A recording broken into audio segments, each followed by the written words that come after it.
Are you hearing me nicely? Thank you. I'm just really impressed with the set dressing here because I chose my slide and it is totally perfect with this psychedelic rug. So thank you. And I'm a lover of flowers. And normally I wear very bright clothing, but today for some reason I felt like wearing black, and now that's okay because I sort of feel like I'm tuned in with everything that's going on here. So it is a pleasure. I'll put my glasses down. That is the problem with lots of screen and age as well of needing contact lenses and glasses. So I'm going to begin. Te whenua, te oranga mo te iwi, no ngā tupuna tuku iho. Ko au tētahi mokopuna tuarua o Tione Tāre Tikau, rawa ko Hana Horomanga. No Bertha Bunker, rawa ko George Tikau, no Robert Eroera Tikau, rawa ko Kate Dysart, he uri no Onuku, no Kai Tārewa, no Kāti Ira Kehu, a ko Kaliwaina Tikau tōku ingoa. Nāia te mihi kauatu ki a koutou katoa I tēnei ahi, tēnei te mihi. Kia koutou, kia tātou katoa. Kia ora. I come from a line of strong wahine, and yet often it is the tāne that are recorded and often acknowledged. So to my kāti ira kehu and my kāti mamoi tupuna wahine, this is a tribute also to you. I'd like to also mihi to Victoria and for your absolutely onto it emails, far more onto it than I am. And I certainly knew every step of the way what we were doing, and I mihi to you for that because I love people who are better organised than me. So, and a huge mihi to you for your leaving of this trust, and I can feel the mamai, the loss that you've already, by even saying that you're moving on, has created in the trust. So, huge mihi to you for the coordination of getting us all here, and particularly from Onuku Marae as well. I'd also like to acknowledge the Akaroa Civic Trust, which has been around as long as I have, and also to the Historic Places Trust, and to the many, many researchers and historians over the years that have contributed greatly to sharing the story of Takapūneke. John Wilson, Harry Ibsen, Te Mairito, Helen Brown, Takare Norton, D.B. Tikau, Pere, Rick, Mel Tainui, George and Ariana Tikau, Henare Kefi, and Keefe Robinson, Morris Gray, Ruth Dyson, Pam Richardson, Brett Smith, Russell Wedge, former Mayor Leanne Dalzell, and many of you in this room, Nigel, everyone in this room, that have played a part in ensuring the history of Takapūneke is not forgotten, and who have advocated for the reclamation of Takapūneke. I have not missed you out. I include and applaud you all. Thank you from the bottom of our hearts.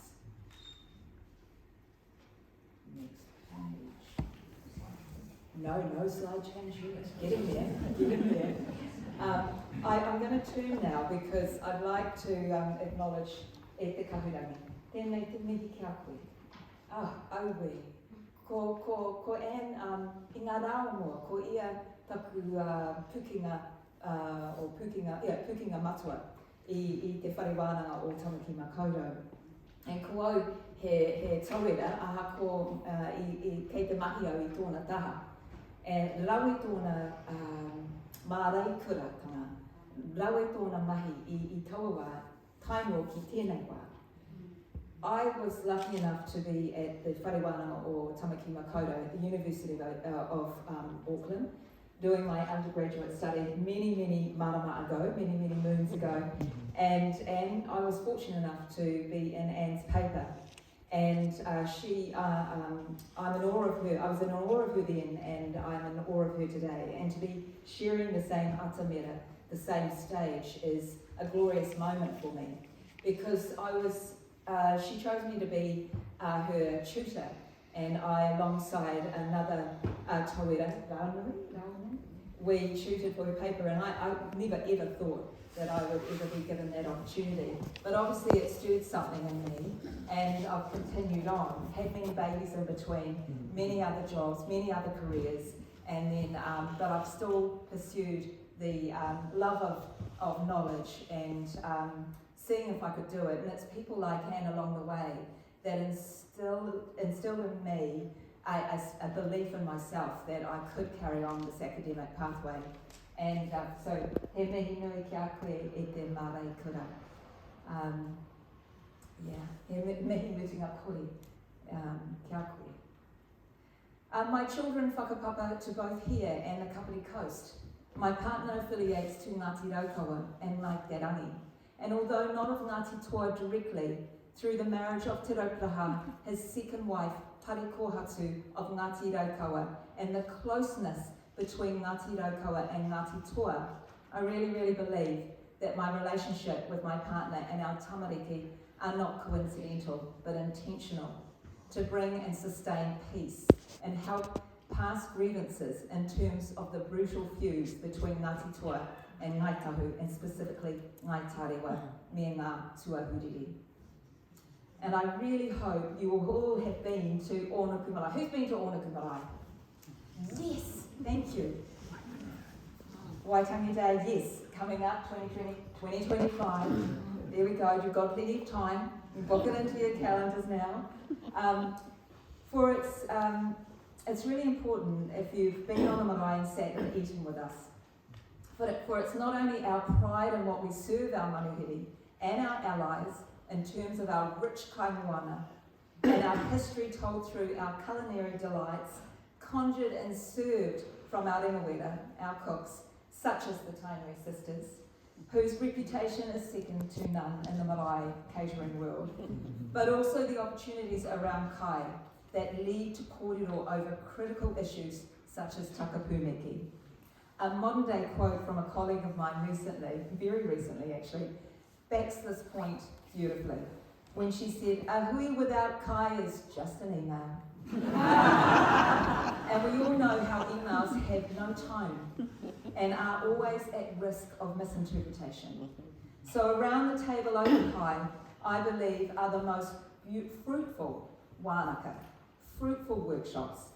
Therefore, we welcome you to make the most of any public hui, waitangi, and any other opportunities you get to come and dine and dialogue with us. Slide 2. This piece actually is by Kath Lossage. She's a Ngāi Tahu artist that works with me on my website. I have a website called www.harbour.nz, and that's where I tell stories and provide information and a directory or a catalogue of oriori, a form of Māori waiata for birthing. And so she's a wonderful artist that places her work on that website for me. So, to Kath, kia ora. Tau hoko hoko trade. In the early 1800s, our upoko ariki, Te Maiharanui, established a major trading post at Takapūneke that supplied kai, harakiki, flax, rākau, wood to the Europeans. We were exporting harakiki to Australia, to Europe. Trade was a vibrant economy for our hapu on the Horomaka, on the Banks Peninsula. But there was also another rangatira that had a command in trade between Māori and Europeans in his region from the Kapiti Coast. Ngāti Toa rangatira Te Rauparaha. Through his trading, he was able to acquire a large infantry of muskets. And this is when I said about my children and my connection to Ngāti Toa. In 1828, Te Rauparaha and his warriors began their bloody and deathly feuds in the Blenheim area. Kai Koda, and in 1830 he returned under the guise of a trading for revenge. However, he was clever, and through trade he enlisted Captain Stewart, who agreed to Te Rauparaha's death plan for flax. Captain Stewart, upon the brig Elizabeth, came to Takapūneke under the pretence of trade with Te Maiharanui. They lured and captured Te Maiharanui and his whānau on the brig Elizabeth and battled with the bewildered hapu, leaving the bones of their slain on the shores of Takapūneke. Some of you may know this story, some of you may not. We tell and speak in truths so we can move forward. The historical significance of Captain Stewart's involvement in Te Rauparaha's plan was seen as inexcusable by the British authorities. This and other concerns for declining Pākehā and Māori relationships in other parts of Akaroa, of Aotearoa, led to James Busby coming over as a British resident in 1833. And later, William Hodson was dispatched to New Zealand tasked to get Māori to sign over sovereignty to Britain in what we now know and don't want any referendum over Te Tiriti or Waitangi. The story of this whenua is both shocking and complex, yet according to historians, this piece of Akaroa coastline provides an even richer set of narratives around the nation's identity than Waitangi. The event that occurred at Takapūneke in 1830 played a substantial role in shaping New Zealand's political framework. Events since 1830 exemplify the collision of two significantly contrasting worldviews, and as such spans over 180 years of anguish, conflict, yet change. We were successful traders, and until trading became a deadly plan. Thank you, Peter. Oh, for some reason sometimes you go back and forward and you might get the words. Yeah, some of the words have dropped off. Okay, oh, there you go. See, that's this weird thing. I spotted this when I was doing another piece of work, and that the words are there, but they don't come out on the first bit. Whakawhirinaki, trust. Our tupuna iwakau and Puraki. Puraki is up on, that's Puraki, and that's Tione Tāli Tikau. Signed the Tiriti o Waitangi at Ōnuku. Ōnuku was one of the only three places where Ngāi Tahu chiefs signed the Tiriti. The Tiriti was welcomed as an arrangement between equals. We wanted this. Ngāi Tahu saw the Tiriti as an opportunity to grow their trade, expand into global economies, take an exciting step into tomorrow. However, from 1844, Ngāi Tahu land purchases by Pākehā were becoming out of hand, and the mounting legislation limited Ngāi Tahu's ability to be part of the economic growth they believed the Tiriti would bring. Massive land purchases in all of the stated land deeds here in Te Waiponamu failed to adequately set aside reserves of land for Ngāi Tahu as stipulated in the land purchase agreements. And both Puraki and later his nephew Tione, pictured on the right, advocated for our land rights, access to mahinga kai, health and education, and spoke to numerous Crown and government representatives to plead the wrongs against our hapu and our iwi. We trusted a process of land purchase and our tiriti until they were dishonoured. Slide 3, please. Kōrero pono and truth. Here are the mokopuna of Tione Tāri Tikau, George Waitai Tikau, Morris Gray, and Pere Tainui. And last time I gave this, it was actually on Pere's birthday, and I didn't realise that. So it was a really significant kōrero at the time of the local governance super conference that we had this year. So alongside many others in the whānau, and I really want to reiterate that I've chosen 3, but the list is huge, that have been on this kaupapa, died on this kaupapa, and have handed this kaupapa over to their descendants to carry on with this mahi. So, and that also includes many of our allies, many of those who supported us, members of the Akaroa Civic Trust, the Heritage New Zealand Pōkeri Taonga, the Christchurch City Council, and many government organisations and local community members to push for the rights of this whenua.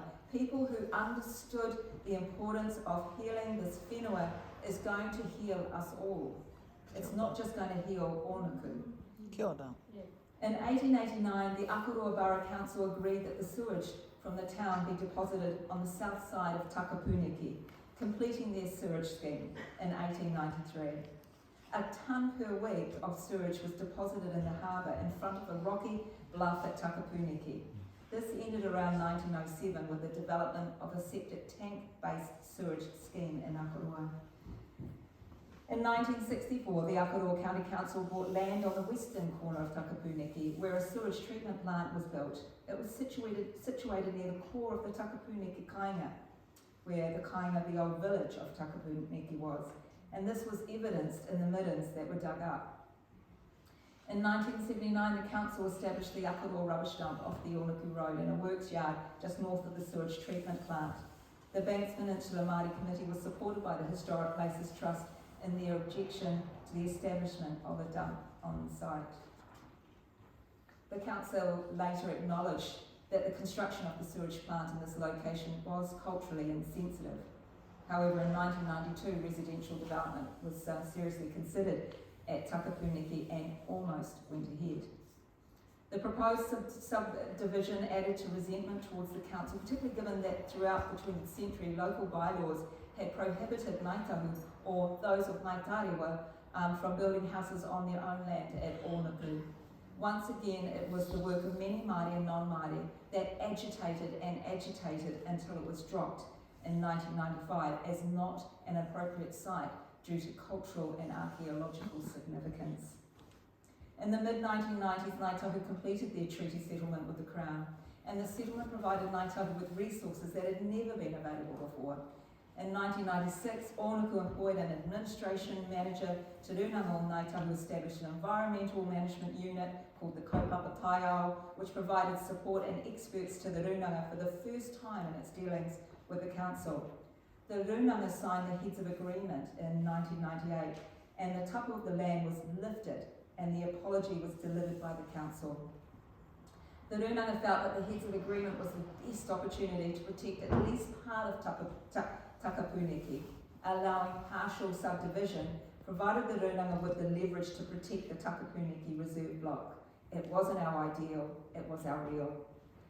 In 2002, the Historic Places Trust registered the entire area of Takapūneke as a wahi tapu, as a sacred site, covering the Takapūneke Reserve, Greens Point land and the Britomart Monument.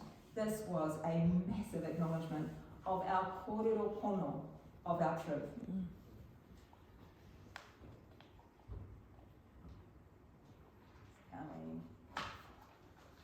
Banks Peninsula District Council amalgamated with Christchurch City Council in 2006, and alongside, and in 2008, the council established a working party on the treatment of Akaroa's wastewater, because its consent to discharge water from the existing works was to expire in July 2013. But also, more importantly, because it recognised that the existing plant was culturally offensive to Ngaitahu. In 2012, the Christchurch City Council also adopted the Takapūneke Conservation Report.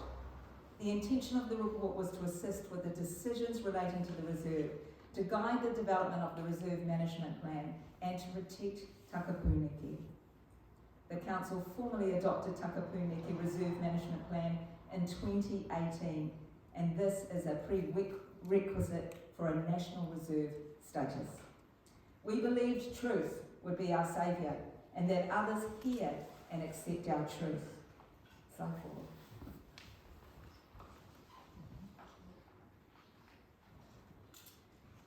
Tātou, tātou. And for those who are unfamiliar with that, kupu is us. We're in this together. This is a picture of our whare tupuna on either side. It's a symbol or a whakairo of Te Mai Haranui. And the middle picture is of my son.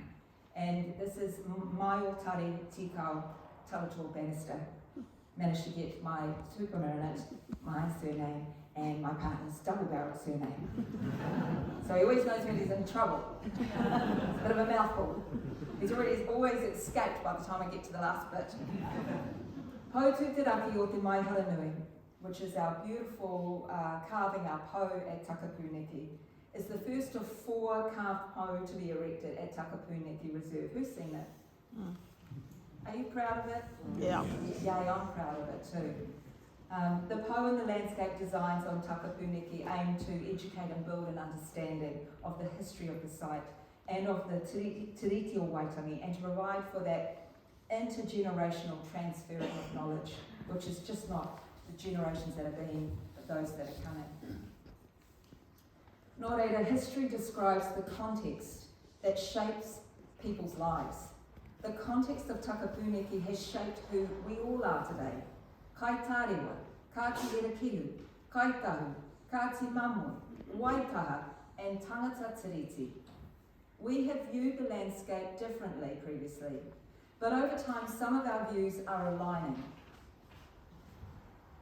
Of our shared knowing, our shared values, and respect that can only deepen and grow in unity at every step we take to heal Takapūneke and to heal ourselves. I was feeling, relatively confident before the government change, and this is my feeling, about the term co in co-governance, co-design, co-produce. And I was feeling so confident, I thought we were very close to removing the co and just knowing that governance would actually mean equitable for all. I'm not sure if I'm totally feeling at ease about that currently. However, I am living in hope. However, to conclude that our current co-government relationship over Takapūneke, which is key to where we've got to today, must keep to the forefront of their minds, of all of our minds, the value and importance of trade. It's not a historical notion, of trust and of truth. Tātou, tātou, mō tātou amo ka uri ake nei, for those of us here and for those that are going to be born into our future. Naya te mihi kia tātou katoa. This is a very brief and small history because I'm mindful that we've got a few other speakers after me. But I just wanted to give you some of this kōrero, because as we were standing at Takapūneke today with Anne and the others, having a little bit of a kōrero about it, she asked me about how it felt to be up there and to know the history and how has it impacted on the people in Akaroa. And I said, it's every emotion you have. I feel like I can tangi when I'm up there, but if you've ever been to our tangihanga, to our style of our services for our dead, that I feel I can have a good tangi, a good cry, and I can have a great laugh. I feel joyous and sad, and I feel all of those emotions. And it's a place that brings out all of those emotions. And that we are finally walking on a place that we didn't walk for a long time, because it was an urupa for us, it was a cemetery. So to stand up there alongside the members of this community, in truth, and this is why I'm telling and speaking about this, in truth, and telling our perspective, is truly for me about healing and being okay sitting alongside you in a space such as Takapūneke and without all those emotions. Oi reira, kia tātou katoa, kia kaha, kia maia, kia toa. Let's do this together and look forward to the next stages of Takapūneke, which you're going to hear about from Rick.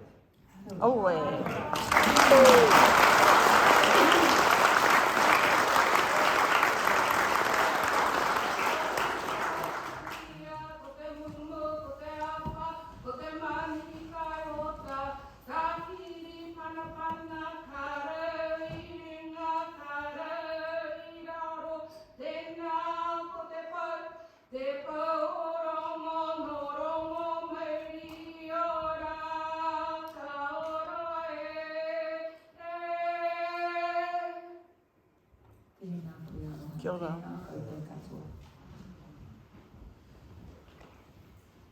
Thank you, Kelly. As always, very thought-provoking. As a fifth-generation Pākehā, I feel the same way as I did on Matariki Day when you revealed the depths of the treachery that has been imposed. So I think that was a very fair and very balanced address, and thank you for bringing it to us yet again. Kia ora.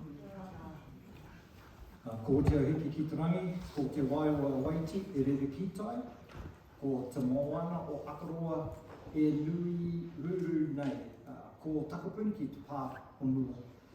Ko unuku te whatu manua o Naia nei, ko Ngāti Erekehu, ko Ngāi Tārewa ki te whenua, te hei mauri ora. Look, I'm going to try without this because I've got some notes here and I'll probably drop them, I'll speak up, hopefully you'll hear this. Can I have that first slide, please? Look, I'm just going to carry on the story from where I'm going to carry on this.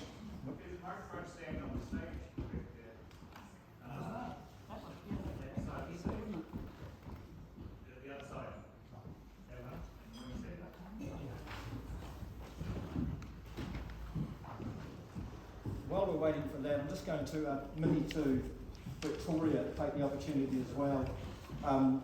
I met Victoria with my older brother on the corner, I don't know which cafe on the corner, going back many years, Victoria, when I had first come home to Akaroa, and my brother was introducing me to this person. I had no idea who she was, but 5 minutes into the conversation I was pleased to be part of it, because I got to learn. Thank you.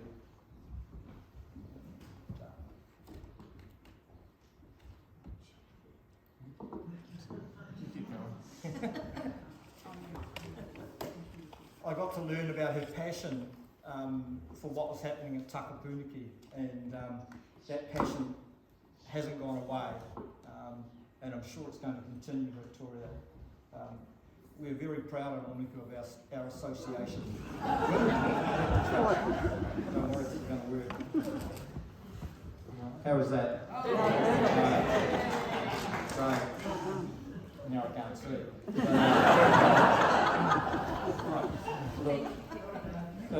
Thank you, Kiwi.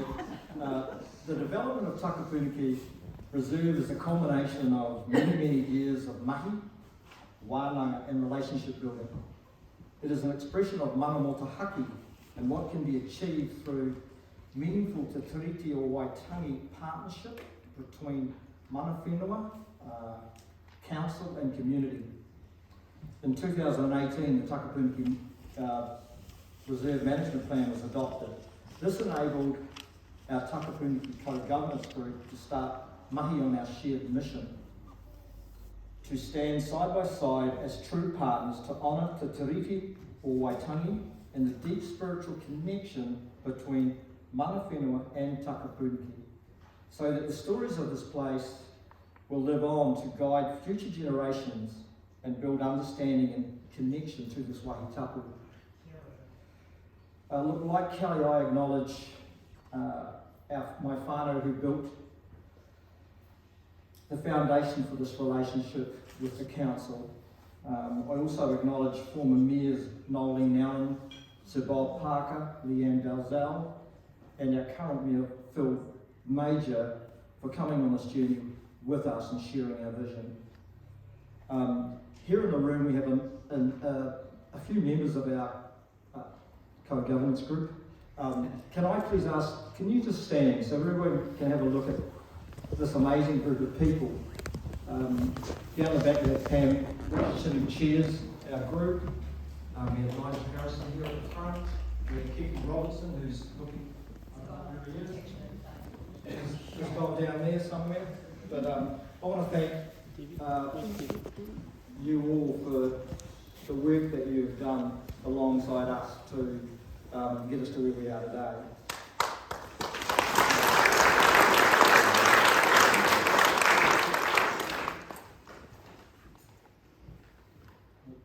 Come back one. Nope.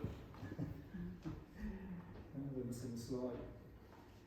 So I don't know what's happened to the other slide, but there is a slide that shows what has happened since the whenua was first blessed, and it shows the journey of where. Here we go here. So on the top left is the blessing of the whenua, and down the bottom right, where it's blank, is supposed to be a picture of the po tūtaraki o te maihara nui. So this is just a visual representation of what's happened over these last few years. Can I have the next slide, please? Nope. No. No, I don't know what's going on here, but it's the master plan slide.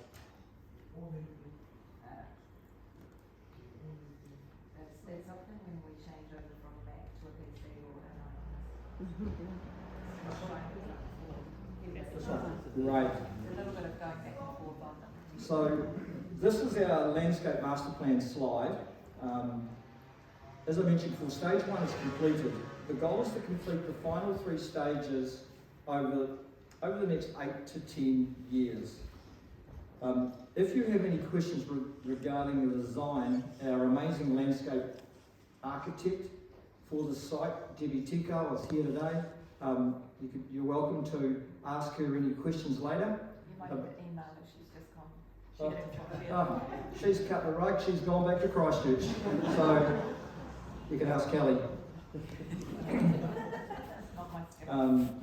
Look, for us, as Kelly mentioned, this whenua is to Ngāi Tahu as important as Waitangi is to the north. It's an incredible part about the history of Aotearoa. Look, while the political winds of today seem to find currency in dividing us, Takapūneke stands as a cathedral of us coming together. The collective effort of tangata tiriti and tangata whenua is te tiriti enacted.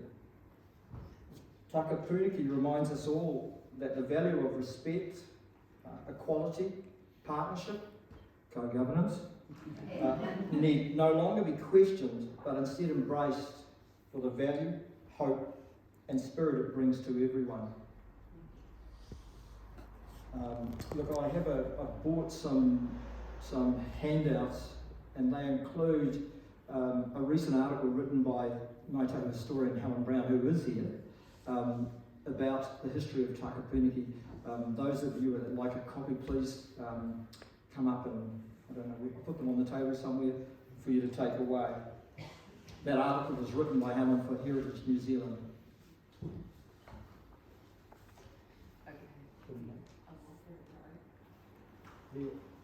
Go back to the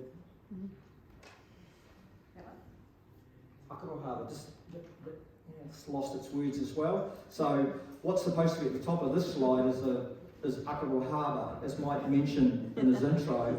I'm going to talk briefly about our connection, our relationship to the harbour, and share with you what our Papatipu Runanga are doing in the harbour, and hopefully things for the harbour. And I'm hoping that those of you who are here will take the opportunity as we go through this to think about how we can work on this together. There we go. But my whānau's connection to this beautiful harbour goes back 25 generations. I thought I would share a little of my own personal connection. My dad left school when he was 12 in the 1940s to go fishing with my uncles. He owned and operated his own boat from Wānuku in the 1950s, and I know growing up here in the 1950s, 60s and 70s, this was a little fishing village. That's my memory of it, and some of you here may be as old as me, some are older, so you might remember that. So his passion, this is my dad's, for the sea, this harbour and kaimoana was passed on to my older brother Piri, who later became the Mahinga Kai expert teacher for many years at our marae. In the 1970s, I would come home from school in Christchurch for my Christmas holidays and work on a trawler here called the Anita. I don't know if any of you remember that boat. Back then, I didn't have the same passion as my dad or my brother for the moana, but I did understand how important it has always been for my whānau. Next slide, thank you. Yep, you did great, Bill. I won't read what's on the slide, you can read that, but look, I can visualise in my mind what our harbour and surrounding hills would have looked like when my ancestors and early settlers first arrived here. I want you to keep that picture in your mind for a reason. Next slide.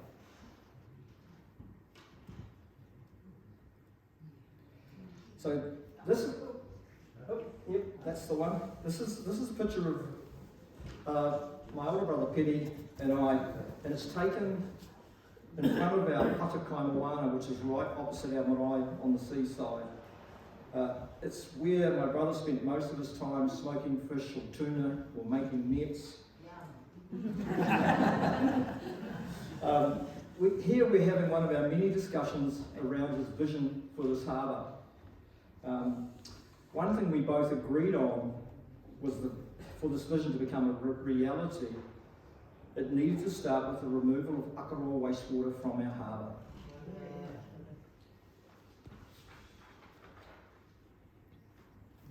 Thank you.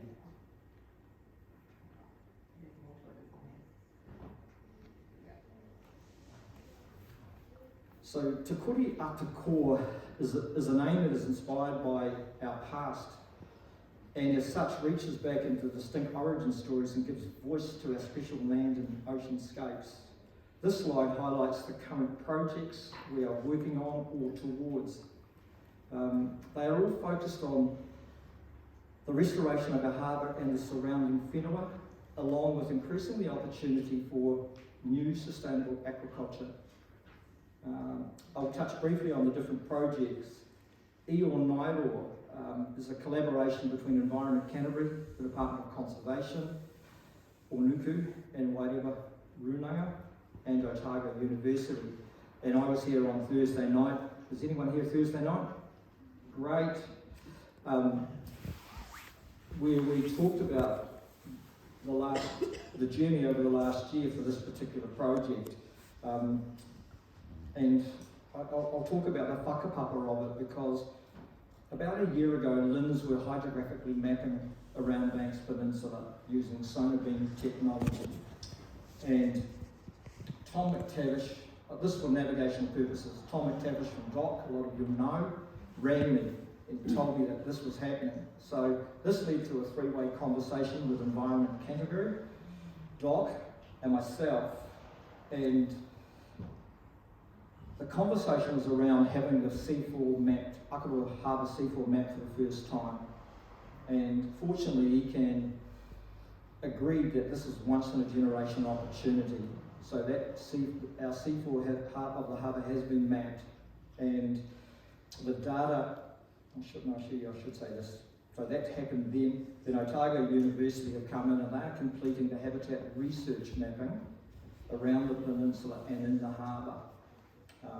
The data being produced is world leading and will allow us to make better informed decisions around management of valuable biodiversity, including fish and shellfish stocks we now collectively know as mihinga kai.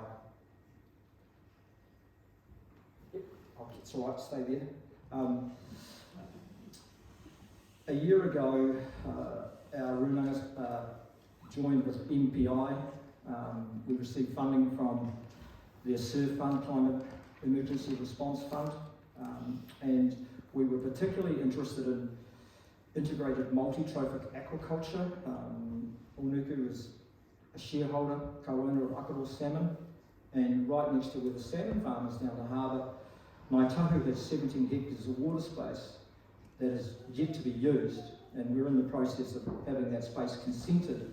Now, of course, Akaroa Salmon would like to expand the salmon farm into that water space, and my thoughts are, now that we are part owners, maybe we can do things differently. So, integrated multi-trophic aquaculture is where you grow seaweeds, mussels, sea cucumber, you put them alongside the salmon, and they reduce, or they mitigate environmental damage by reducing the nitrogen load. So that's what that particular project is about.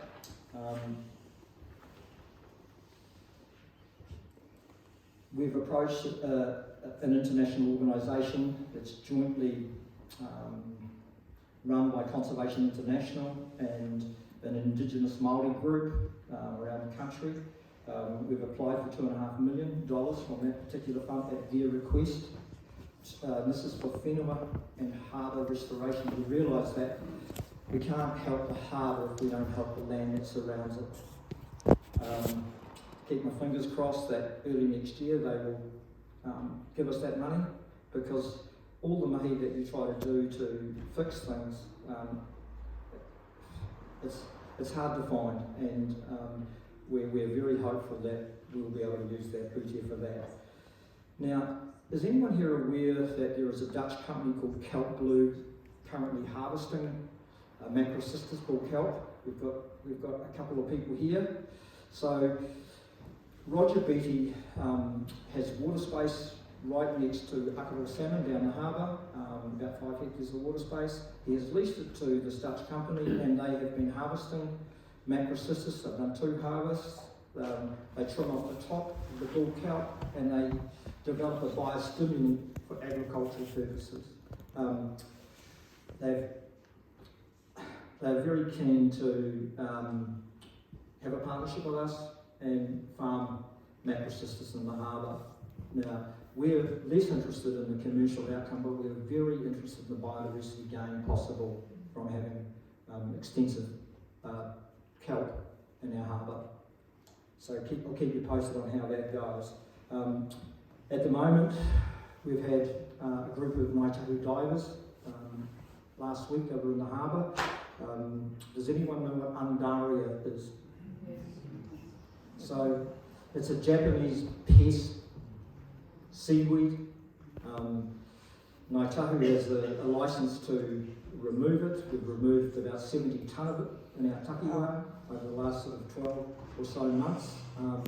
And the Undaria can be used for various things. It's used in sushi, can be used for agricultural products. We're just trying to work out a way where we can monetise the removal and help our moana at the same time. He Tipu Kahua is a MBIE fund that we've applied to with Otago University, and that's around seaweed innovation. As I keep mentioning, improving biodiversity of the harbour is the key thing, and growing seaweeds is a great way to do it. And the Otago Uni are probably the best at it. Now look, I've bought a couple of copies that you're welcome to take away around our MPI project. If you want to know more, please take a copy of that. And can I just find the slide? It's this one here, that's great. In closing, one of our biggest challenges to our vision is to reduce the sedimentation entering our harbour. I think that's our biggest challenge. For us, the combination of Mātauranga Māori practices alongside Western science is the best way to do this. If we as a community work together, I see no reason why, in time, we couldn't recreate the stunning view that our ancestors experienced when they first arrived. So that's my vision. When I come into the harbour, I would love to see farmers being encouraged to regenerate. I'd like to see human trees around, and possibly them rewarded for it, Vanessa.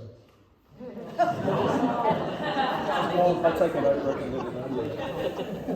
Mō tātou, mō kauri a muri, ake nei, for me, for your kids, for mine, and for the descendants after us. Kia ora. Kia ora.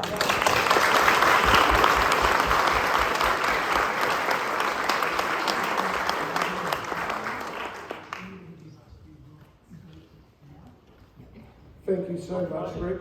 As always, a visionary and very commercially minded application. Ngāi Tahu leading the way here. And thank you for being such a good friend of Akaroa.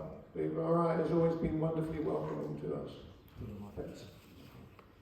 Who's going next? Okay, may I ask Dame Anne Salmon to take to the lectern, or are you going to speak from where you are?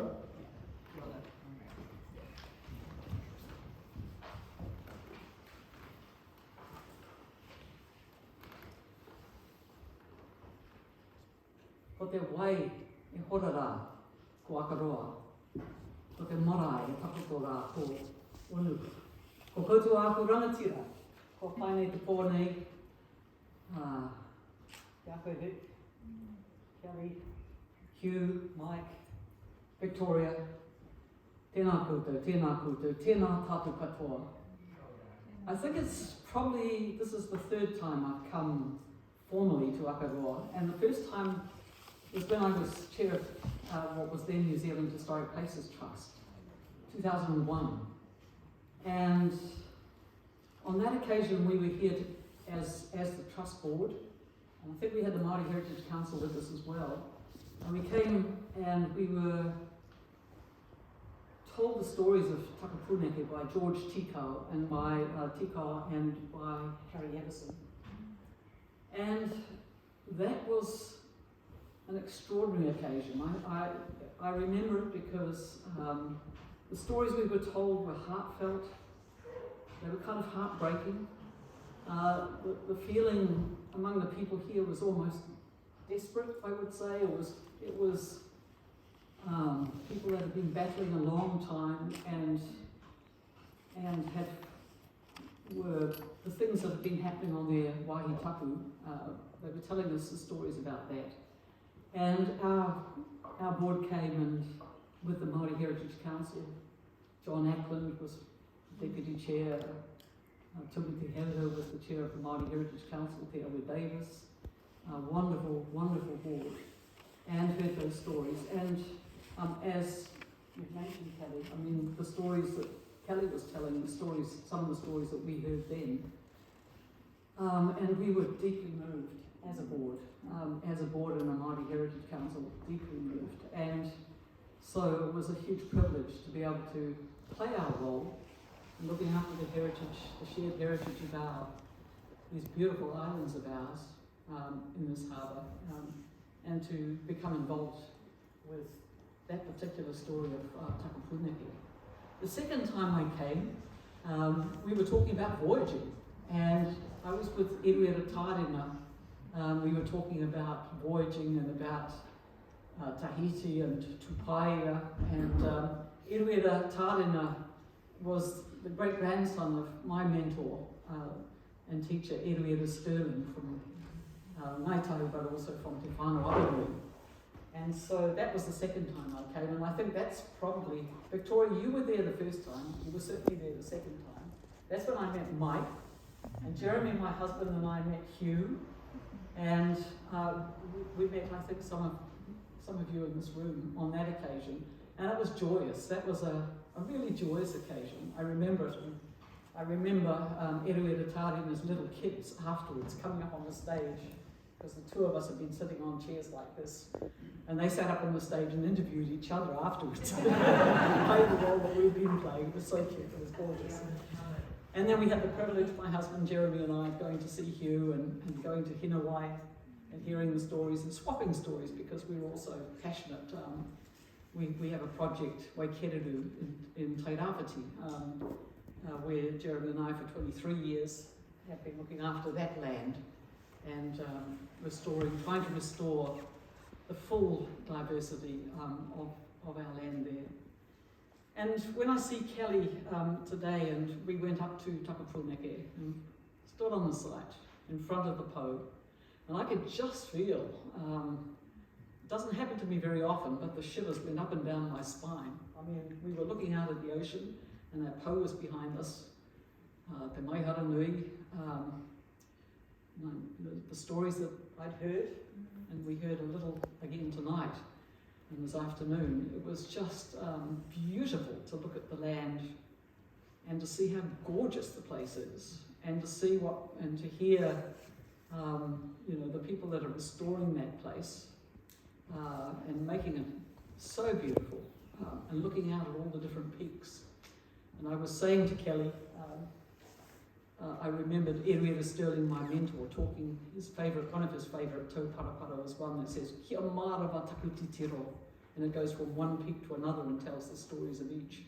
And I think that site's going to be a provocation for storytelling for generations to come. And it's gorgeous, and it's peaceful, it's powerful, and it felt so different from that first time I came. So I think it's something amazing that you've all done together. Just absolutely amazing, and I pay tribute to everybody that's been involved in making that journey together.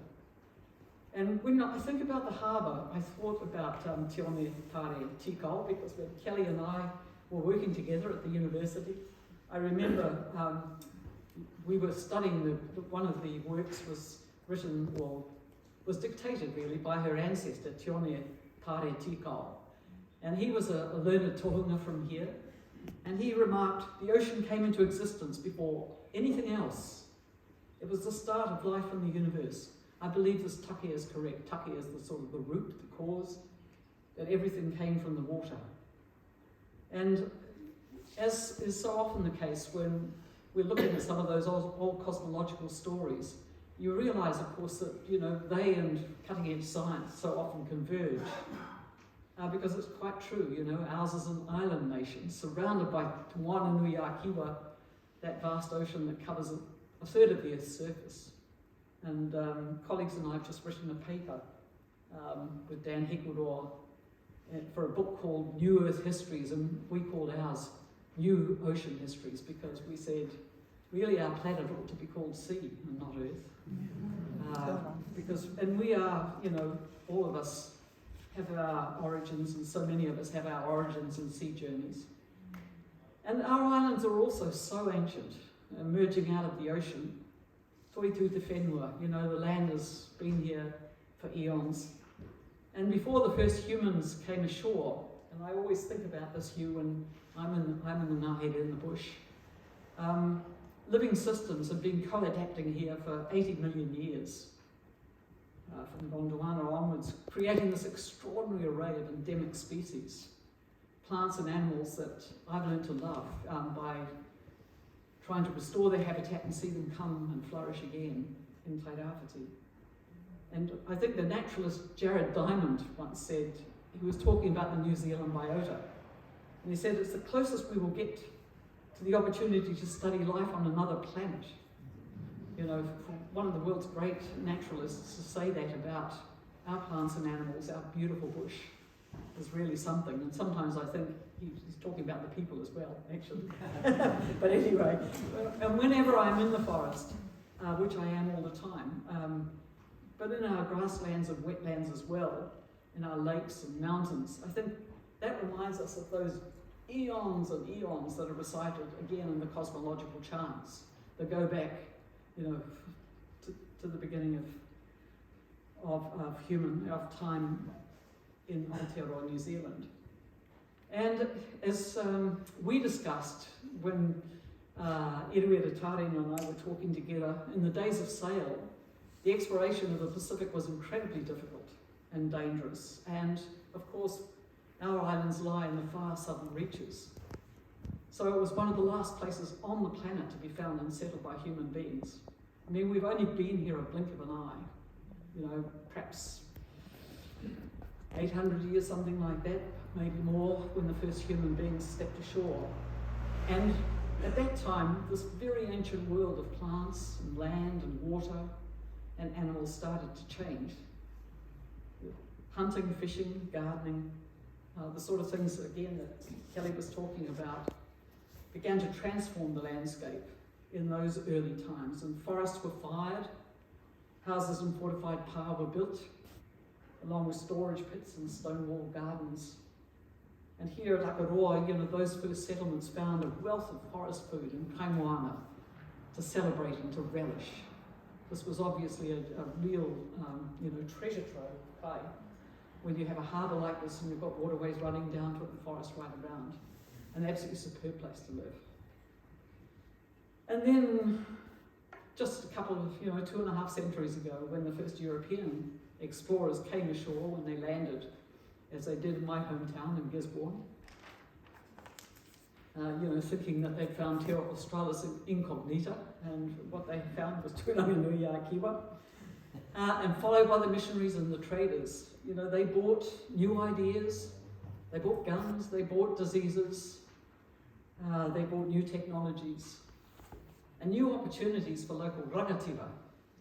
And Te Maikaranui, you know, was one of the entrepreneurs at that time, with his trading post at Takapūneke and exchanging flaxes and vegetables with visiting whalers.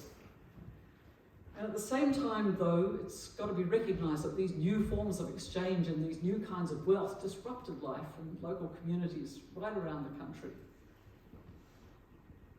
And it altered the balance of power among kin groups. It's sort of the way in which it works with mana and with this relational logic of whakapapa is to try and keep all the relationships in balance, this idea of rite, whakarite.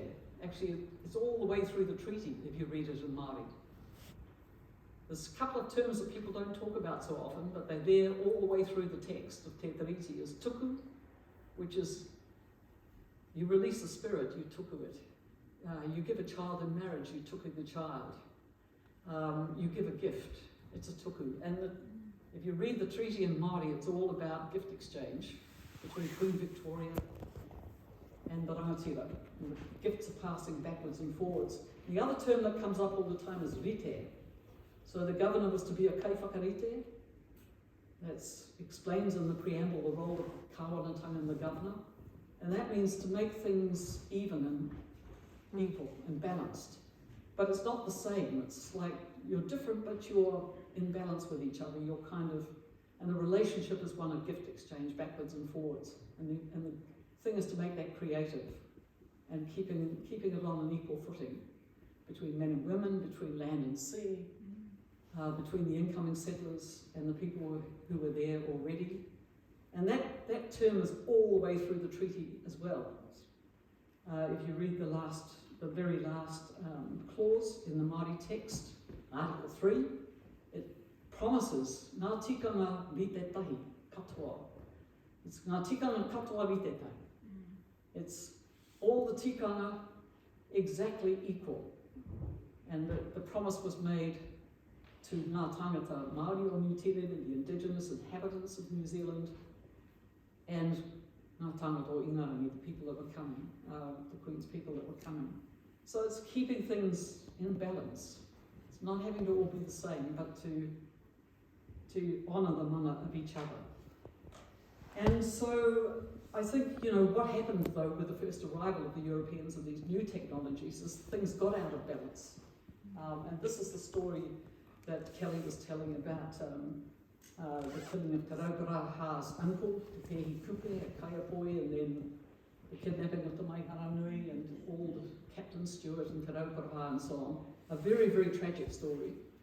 And I often think that people suppose that Māori life in the old days was extremely violent, but people don't realise just what a strange period it was shortly after European arrival.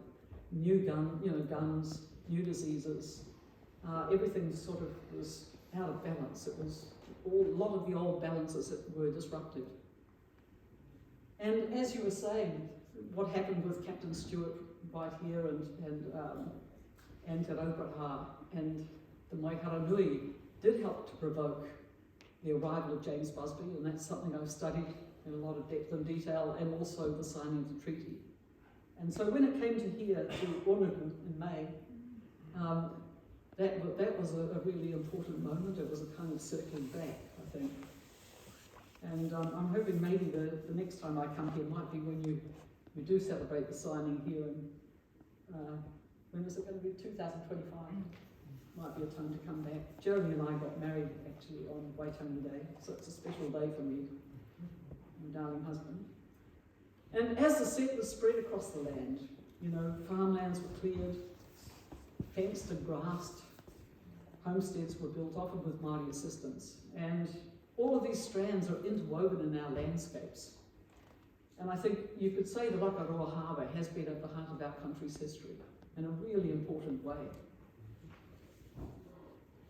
And places from the past have so much to offer the future.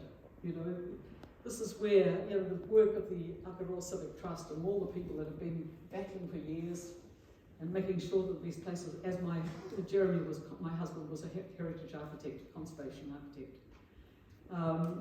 conserved with flair and to high international standards. They give us glimpses into our shared histories, enrich our understandings of each other, and attract visitors to hear these stories as well. And yet different places matter to different groups in different ways. And the same places may have quite different kinds of significance. And there may be stories about death and loss and tragedy and betrayal, as well as joy and triumph. And I think all of those stories need to be heard and respected. Because if you trample on the sacred site, what happened at Takapūneke, it can cause the most terrible anguish. But by the same token, if you take care of it together, that's a way of showing aroha, of giving that gift of fellow feeling and friendship. at a really deep level.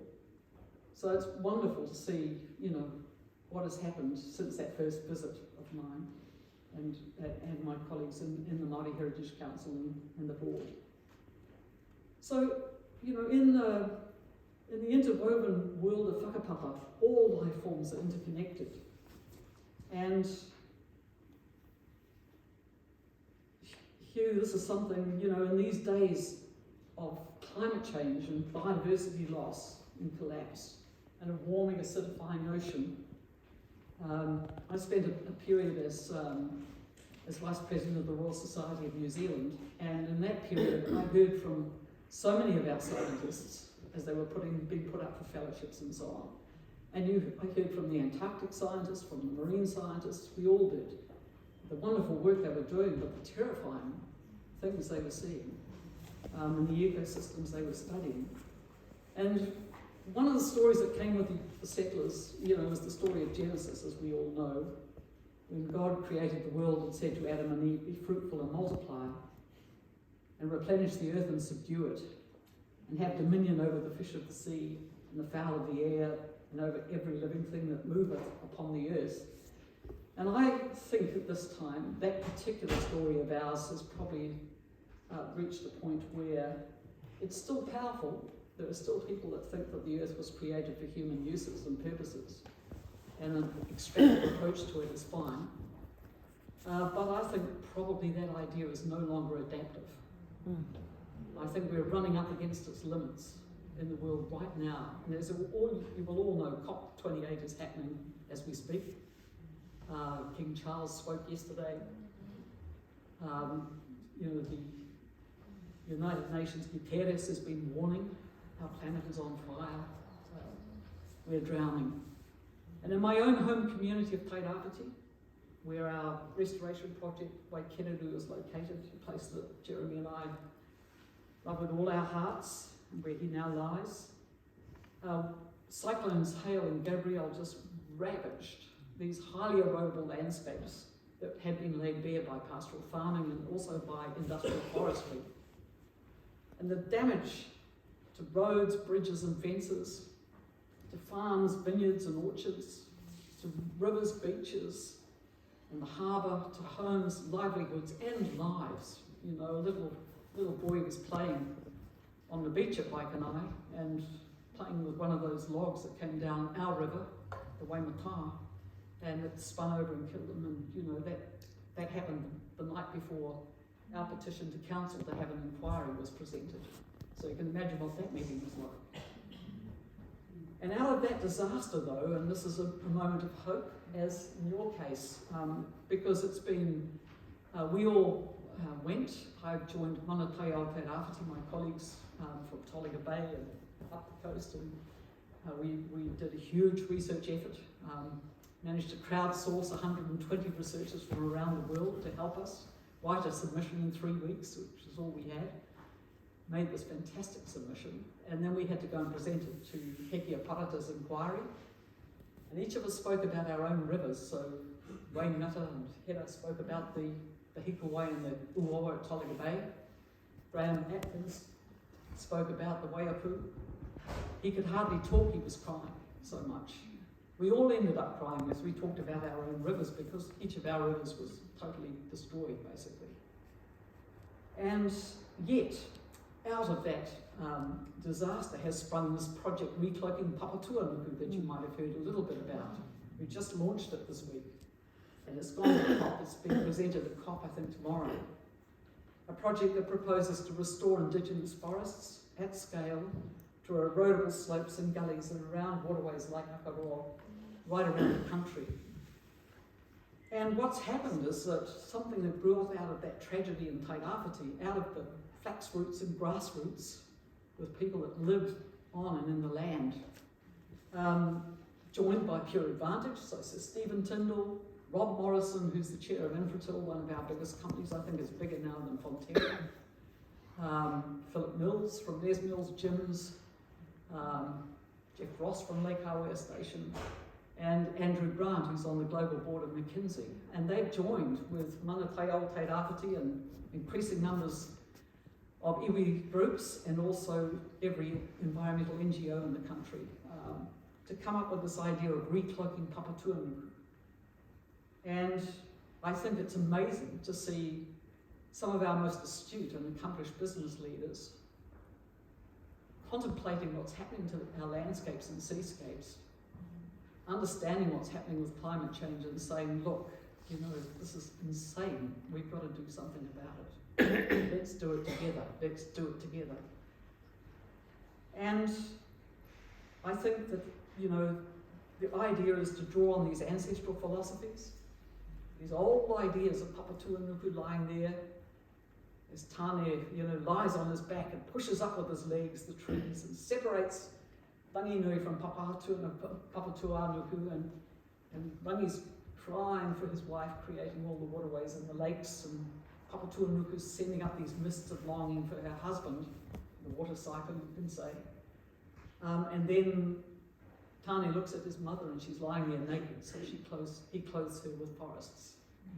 And we're saying that not the productive land, but the erodible slopes, the valleys around the waterways, analyse the surface of Aotearoa with the help of McKinsey, who'd done about 1,000 free hours of work on this for us, to tiles of 1 kilometre square, and analysed by 40 different filters, so it goes right from the geological composition of the substrate to the water, you know, the rainfall, the aspect, it's an amazing model to figure out where we could, as a country, revegetate it in indigenous forests to the best advantage of us all.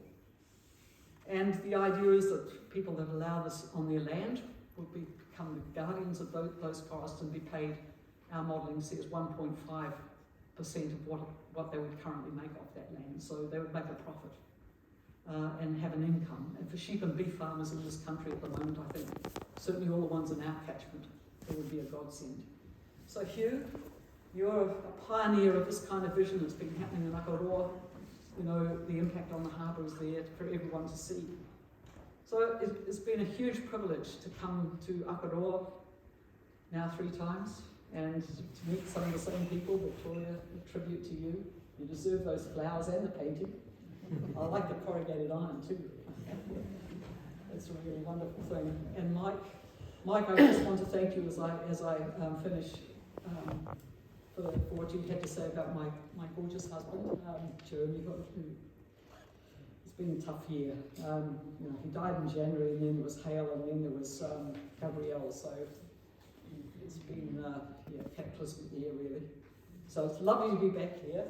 We were both so happy, and I just finished by something from Edwina, because it's really about what Kelly has talked about, and Rick, your stories. And it's a tauparapara about binding. This was his favourite one, and it was, you know, whakarongo. Whakarongo ki te tangi a te manu e karanga nei tui ya. Listen to the cry of the bird calling, bind, join, be one. Bind above, bind below, bind within, bind without, tie the knot of humankind. The night hears, bind the lines coming down from long Hawaii, from great Hawaii, from Hawaii far away, bind to the spirit, to the daylight, to the world of light. Nā reira, tēnā tātou katoa, kia ora.